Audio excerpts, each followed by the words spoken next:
What you're about to hear will leave you speechless. This is the story of a 75-year-old Vietnam veteran who discovered that sometimes the enemy isn't across the battlefield. Sometimes they're sitting at your dinner table. Frank Miller's hands were trembling more than usual that morning. At 75 years old, he'd grown accustomed to the minor shakes that came with age.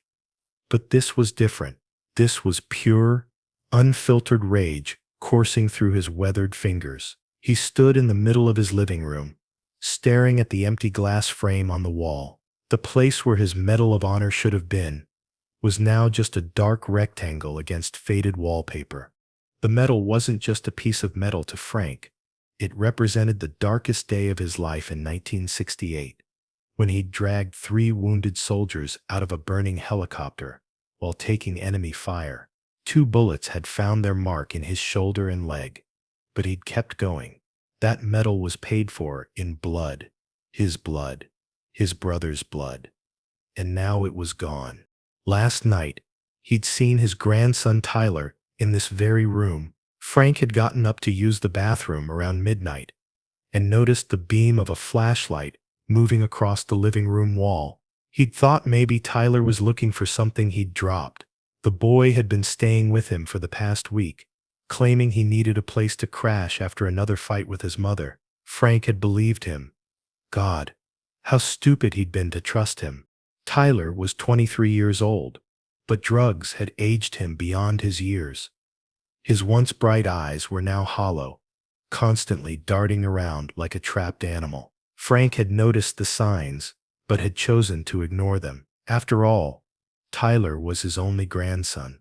The boy had called him Grandpa Frank since he could barely walk.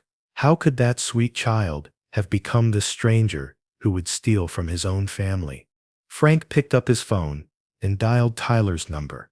Straight to voicemail. He tried again. Same result. The kid had probably ditched the phone already. Frank took a deep breath, feeling that familiar tightness in his chest. 50 years ago, when he'd walked into a Viet Cong ambush, he'd felt this same sensation, betrayed, alone, but determined. He called Susan next, his daughter, Tyler's mother. The phone rang for what felt like an eternity before she answered. Her voice was tired, worn down by years of worry. Frank recognized that exhaustion. It was the voice of a mother who'd been fighting a losing battle against her son's addiction for years. When Frank told her about the medal, Susan's reaction cut him deeper than any enemy bullet ever had. She started crying, but she wasn't surprised. Not even a little bit. Before we continue with this incredible story, hit that subscribe button for more unbelievable true stories that will leave you questioning everything. Susan's words came out between sobs. Tyler had been in and out of rehab 3 times in the past 2 years. The last stint had lasted barely a month before he'd walked out, claiming the place was a prison. She'd tried everything: tough love, unconditional support, interventions. Nothing had worked. The drugs had their hooks in deep, and Tyler would do anything for his next fix, even steal from the one person who'd never given up on him. Frank asked Susan where Tyler might go to sell something like the medal. She hesitated, then mentioned a few places. There was the pawn shop on Madison Street, but they'd banned Tyler months ago after he tried to sell stolen electronics. Then there were the less legitimate options, the drug dealers who sometimes took valuable items in trade. She mentioned a name that made Frank's blood run cold: Big Tommy. Big Tommy wasn't just any street dealer. He ran half the drug trade on the south side of the city. The police had been trying to nail him for years, but witnesses had a habit of disappearing or suddenly developing amnesia. If Tyler had gone to Big Tommy with the medal, getting it back wouldn't be as simple as asking nicely. After hanging up with Susan, Frank sat in his recliner for a long moment. His mind drifted back to Vietnam, to the humidity that made breathing feel like drowning, to the constant fear that death was hiding behind every tree. He'd survived that hell. He'd survived 50 years of nightmares, of waking up screaming, of seeing his dead brothers' faces in crowds. He'd survived all of that, and he'd be damned if he'd let some two-bit drug dealer keep his medal. Frank stood up and walked to his bedroom. In the bottom drawer of his dresser, underneath his folded dress uniform, lay his Colt 1911. The pistol had been with him in Vietnam, saved his life more than once. He'd cleaned and oiled it regularly for over 50 years, even though he'd never thought he'd need it again. The weight of it in his hand felt natural, like shaking hands with an old friend. He loaded a magazine, chambered a round, and tucked the weapon into his waistband.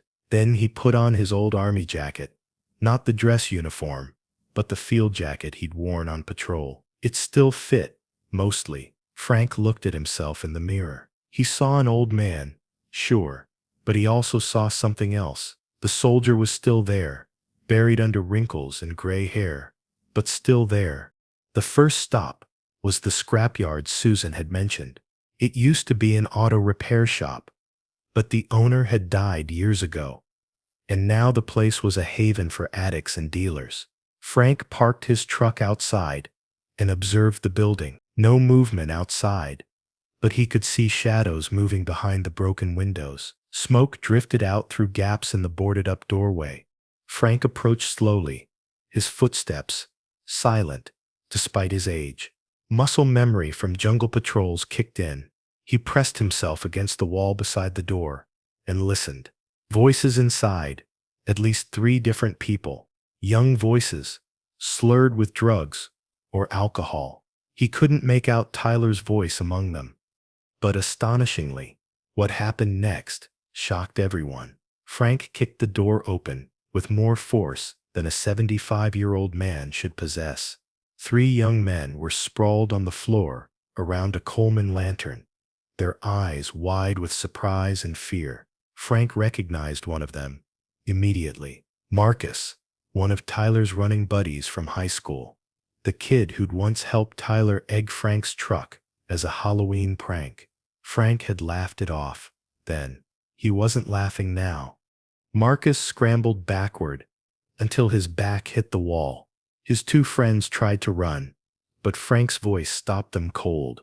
It wasn't a shout, but something about the way he said, "Stop," made them freeze like deer in headlights.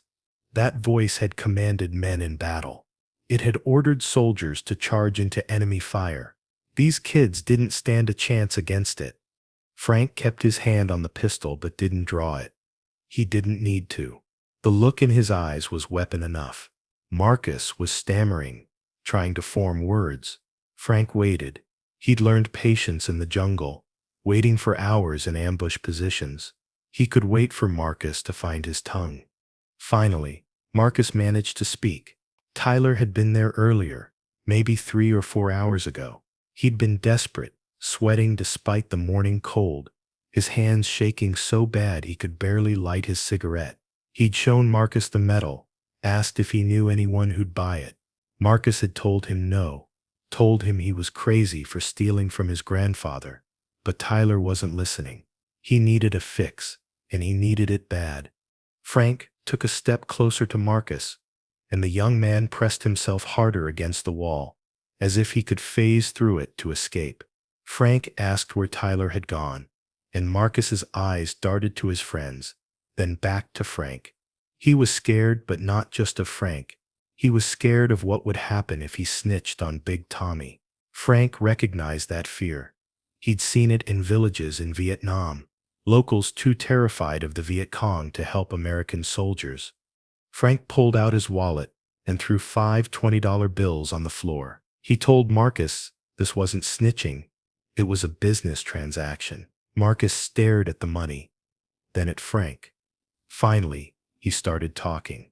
Tyler had gone to Big Tommy's place, the old nightclub on Riverside. Tommy sometimes took valuable items in trade for drugs, especially if they were unique enough to sell to collectors. A real Medal of Honor would definitely qualify. As Frank turned to leave, Marcus called out to him. He warned Frank that Big Tommy had muscle, real bad guys who wouldn't think twice about hurting an old man. Frank stopped at the doorway. and looked back. The expression on his face made Marcus shrink back. Frank told him he'd faced the North Vietnamese army and the Viet Cong. He'd walked through minefields and survived ambushes. Big Tommy and his thugs were nothing compared to that. The drive to Riverside took 20 minutes. Frank used the time to plan. The old nightclub was a two-story building with multiple exits. In Vietnam, he'd learned never to enter a building without knowing how to get out. He'd also learned that the direct approach sometimes worked better than sneaking around. Most people expected sneaky. They didn't expect a 75-year-old man to walk right through the front door. The nightclub looked abandoned from the outside, but Frank knew better. The boarded-up windows were recent, the plywood still yellow and fresh. The graffiti was all gang tags, marking this as protected territory. Two men stood by the entrance, trying to look casual but clearly serving as guards. Both were in their 30s, muscled, with the kind of dead eyes that came from years of violence. Frank parked right in front and walked straight toward them. No hesitation, no fear.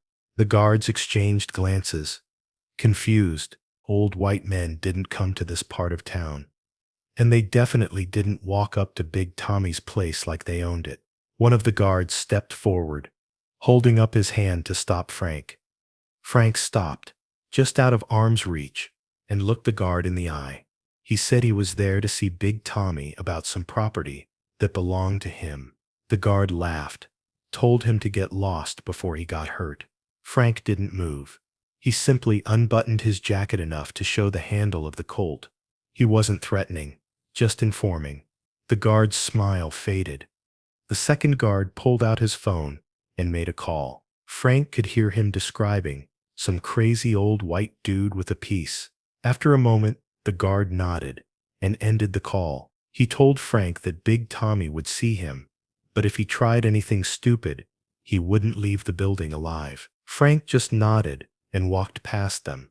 Inside, the nightclub was a maze of overturned tables and broken chairs. The air was thick with smoke, not all of it tobacco. Frank could hear music coming from upstairs, heavy bass that made the floorboards vibrate. A third man appeared from the shadows and gestured for Frank to follow him. They climbed a staircase that creaked under their weight. Frank counted the steps, noted the turn halfway up. If he had to leave in a hurry, every detail mattered. The upstairs had been converted into a luxury suite. Leather couches, a massive TV, a bar stocked with expensive liquor. Big Tommy sat behind a mahogany desk, like some kind of king holding court. He was younger than Frank had expected, maybe 40, with gold chains and diamond earrings that probably cost more than Frank's truck. 4 more men stood around the room, all armed, all watching Frank. Big Tommy smiled when Frank entered. It wasn't a friendly smile. It was the smile of a predator who thought he'd found easy prey. He asked Frank what brought him to his establishment. No pretense, no games. Frank appreciated that. He told Tommy that his grandson had stolen something from him and traded it for drugs. He wanted it back. Tommy leaned back in his chair, still smiling. He said he ran a business, not a charity. Trades were final. No returns, no refunds. Besides, he had no idea what Frank was talking about. Lots of people came through his place. He couldn't be expected to remember every junkie who walked through the door. That's when Frank saw it. On the desk, partially hidden behind a lamp, was a small wooden box, the kind of box that metals came in. Frank's jaw tightened. Tommy noticed where Frank was looking, and his smile grew wider. He pulled the box into view and opened it. The Medal of Honor sat inside, the pale blue ribbon bright against the dark wood. But hold on, because what happened in the next few minutes changed everything. Tommy picked up the medal and examined it like it was a curious trinket. He mentioned that he'd looked it up online. Medal of Honor recipients were heroes, he said, but heroes didn't have junkie grandsons who stole from them. Maybe Frank wasn't the hero he pretended to be. That lit something inside Frank that had been dormant for decades. The rage that had kept him alive in Vietnam, that had driven him to charge machine gun nests and carry wounded men through artillery barrages. His hand moved to his pistol, but he didn't draw. Not yet. Instead, he told Tommy about the day he'd earned that medal. Frank's voice was steady as he described the helicopter crash, the flames, the screaming. He told Tommy about Private Jackson, 19 years old, whose legs had been shattered by the impact, about Corporal Williams, who'd been blinded by shrapnel, about Lieutenant Morrison, who'd been unconscious with a head wound. He told Tommy how he'd gone back 3 times, each time taking more bullets, each time sure he was going to die. The room had gone quiet. Even the music seemed distant. Tommy's men were listening, and Frank could see something in their eyes. Respect, maybe, or fear. Tommy's smile had faded. He set the medal down on the desk and leaned forward. He asked Frank what made him think he could just walk in here and demand anything. Frank told him he wasn't demanding. He was offering a trade. Tommy laughed and asked what an old man could possibly have to trade. Frank reached into his pocket slowly, making sure nobody got trigger happy. He pulled out a piece of paper and set it on the desk. It was a receipt from a storage unit. Tommy looked at it, confused. Frank explained that in that storage unit was something worth far more than a medal. During his last tour in Vietnam, his unit had discovered a cache of gold bars hidden by a corrupt South Vietnamese colonel. The army had recovered most of it, but Frank and his squad had kept some as insurance. 5 bars, about 80 pounds of gold, at today's prices, worth over $2 million. The room was dead silent now. Tommy stared at the receipt, then at Frank. He asked why Frank would trade $2 million in gold for a medal. Frank's answer was simple. The medal was worth more to him than all the gold in Fort Knox. It was his honor, his sacrifice, his brothers who didn't come home. Gold was just metal. The medal was his soul. Tommy stood up and walked around the desk. He stopped in front of Frank, studying him. Then he asked how he knew Frank wasn't lying about the gold. Frank told him to send one of his men to check. The storage unit was 10 minutes away.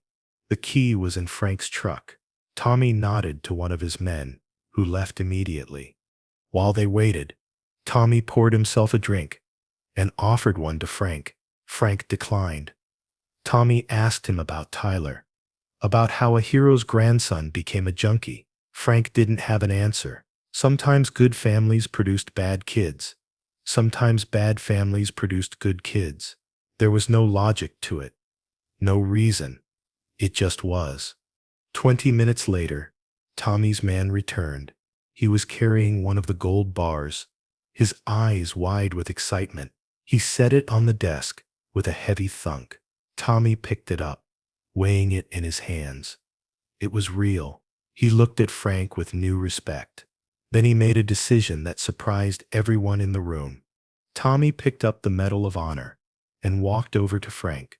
He placed it in Frank's weathered hands and closed the old man's fingers around it. He said he'd take the gold, but he had one condition. Frank had to take Tyler with him. The kid was downstairs, crashed out in one of the back rooms. He'd been there for hours, so high he probably didn't know his own name. Frank nodded. It was more than he'd hoped for. Tommy's men looked confused, but Tommy silenced them with a look. He told Frank that his own grandfather had been in Korea. Never talked about it, but Tommy had seen the medals hidden in his closet. He understood what they meant to old soldiers. The gold was business. The medal was something else. 2 of Tommy's men helped Frank carry Tyler to his truck. The boy was barely conscious, mumbling incoherently. Frank could smell the chemicals sweating out of his pores. It made him sick, but it also made him sad. This broken young man had once been a laughing child who'd sat on Frank's knee and begged for stories about the army. I need to tell you something that nobody could have predicted at this point. As Frank drove Tyler to the hospital, his grandson started convulsing. Frank pulled over and held Tyler's head, trying to keep him from swallowing his tongue. For a moment, Tyler's eyes cleared. He looked at Frank and started crying. He apologized over and over, saying he didn't mean to take the medal, that the drugs made him crazy, that he was sorry for everything. Frank told him it was okay, that they'd get him help, that everything would be all right. But Tyler shook his head. He told Frank something that changed everything. He said Big Tommy hadn't just taken the medal in trade. Tyler owed him $30,000, and Tommy had said the medal would clear the debt. But that wasn't the worst part.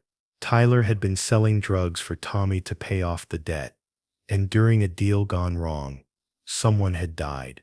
A 16-year-old kid who'd taken some bad product.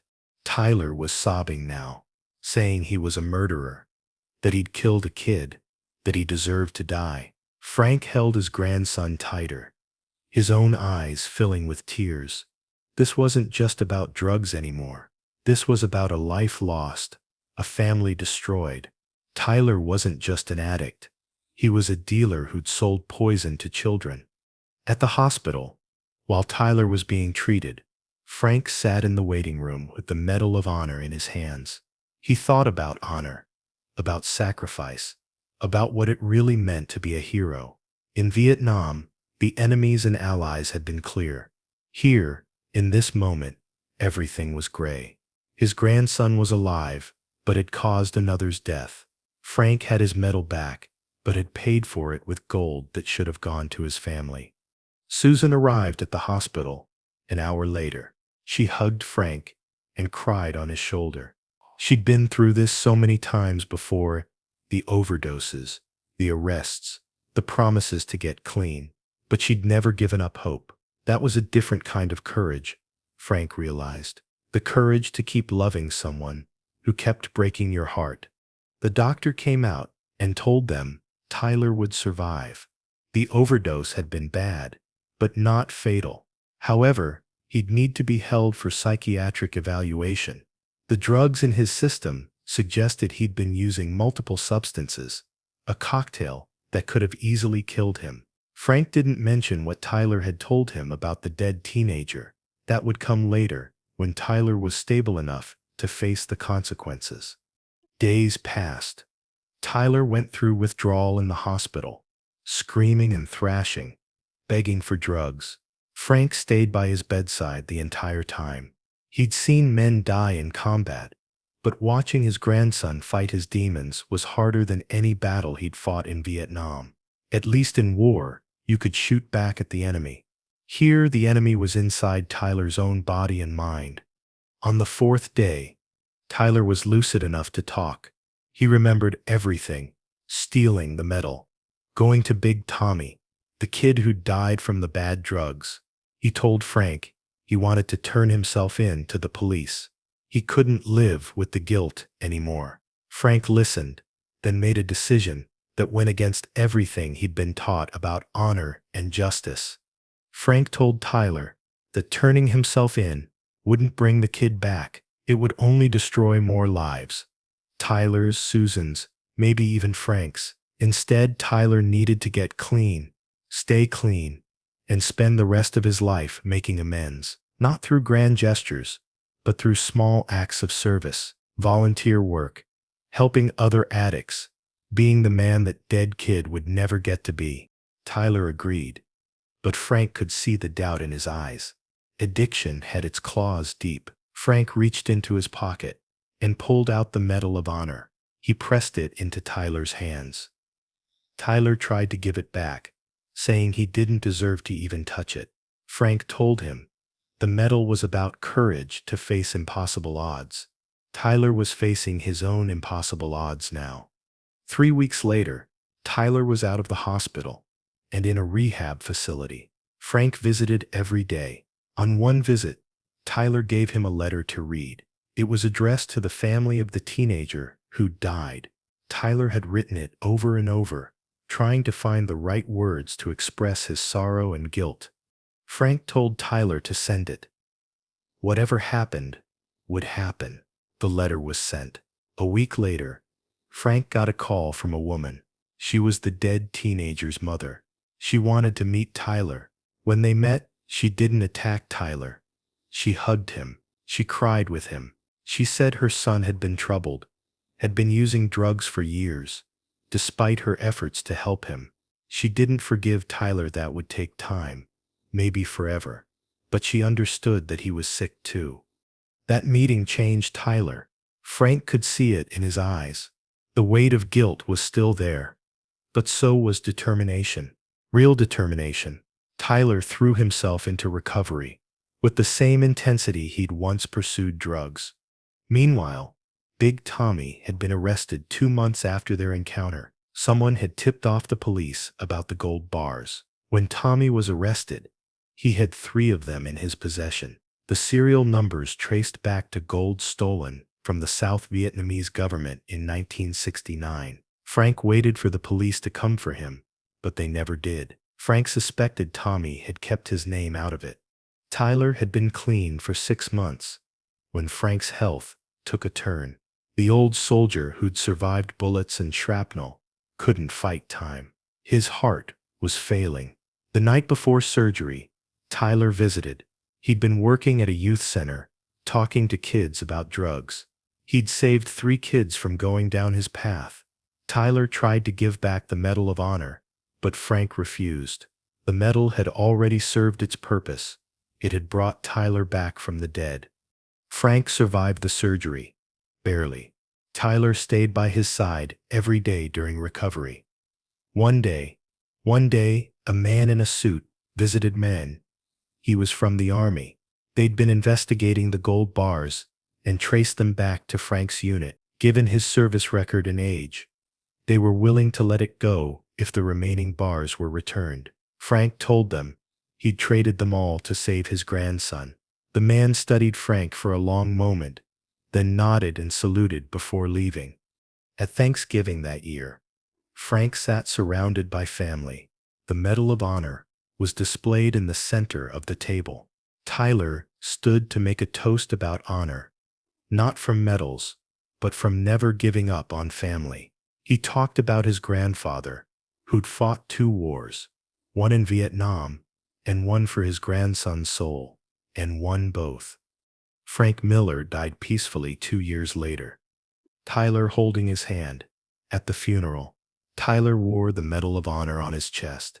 Nobody questioned it. He'd earned the right through his own battles. He spoke about different kinds of wars we fight.